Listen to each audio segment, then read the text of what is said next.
ಈಗ ಶ್ರೀ ಸತೀಶ್ ಜಾರಕಿಹೊಳಿ ಅವರನ್ನು ನಾನು ಸಚಿವರಾಗಿ ಗೋಪ್ಯತಾ ಪ್ರಮಾಣ ವಚನ ಹಾಗೂ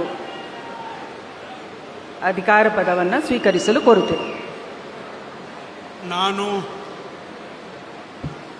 ಸತೀಶ್ ಜಾರಕಿಹೊಳಿ ಎಂಬ ಹೆಸರನ್ನು ನಾನು ಕಾನೂನಿನ ಮೂಲಕ ಸ್ಥಾಪಿತವಾದ ಭಾರತದ ಸಂವಿಧಾನ ವಿಷಯದಲ್ಲಿ ನಿಜವಾದ ಶ್ರದ್ಧೆ ಮತ್ತು ನಿಷ್ಠೆಯನ್ನು ಹೊಂದಿರುತ್ತೇನೆಂದು ನಾನು ಭಾರತದ ಸಾರ್ವಭೌಮತ್ವವನ್ನು ಮತ್ತು ಅಖಂಡತೆಯನ್ನು ಎತ್ತಿ ಹಿಡಿತೇನೆಂದು ಮತ್ತು ಕರ್ನಾಟಕ ರಾಜ್ಯದ ಮಂತ್ರಿಯಾಗಿ ನನ್ನ ಕರ್ತವ್ಯಗಳನ್ನು ಶ್ರದ್ಧಾಪೂರ್ವಕವಾಗಿ ಮತ್ತು ಅಂತಃಕರಣಪೂರ್ವಕವಾಗಿ ನಿರ್ವಹಿಸ್ತೇನೆಂದು ಭಯ ಅಥವಾ ಪಕ್ಷಪಾತವಿಲ್ಲದೆ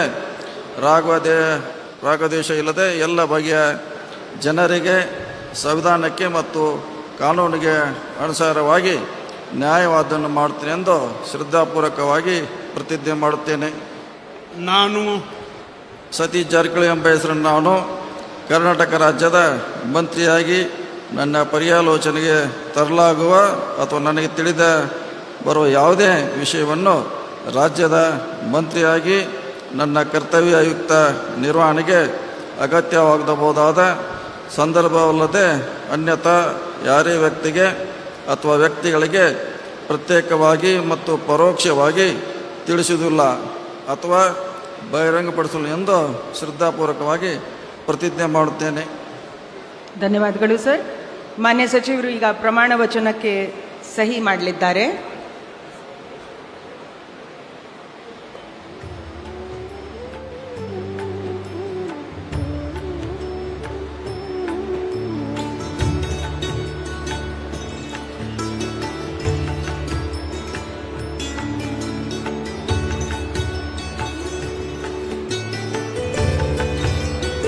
ಮಾನ್ಯ ಸಚಿವರಿಗೆ ಹೂಗುಚ್ಚೆ ಮುಖಾಂತರ ಮಾನ್ಯ ರಾಜ್ಯಪಾಲರು ಹಾಗೂ ಮಾನ್ಯ ಮುಖ್ಯಮಂತ್ರಿಗಳು ಶುಭಾಶಯಗಳನ್ನು ಕೋರುತ್ತಿದ್ದಾರೆ.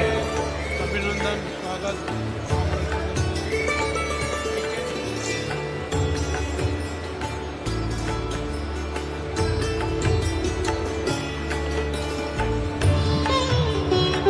ಈಗ ಶ್ರೀ ಕೃಷ್ಣ ಬೈರೇಗೌಡರನ್ನು ನಾನು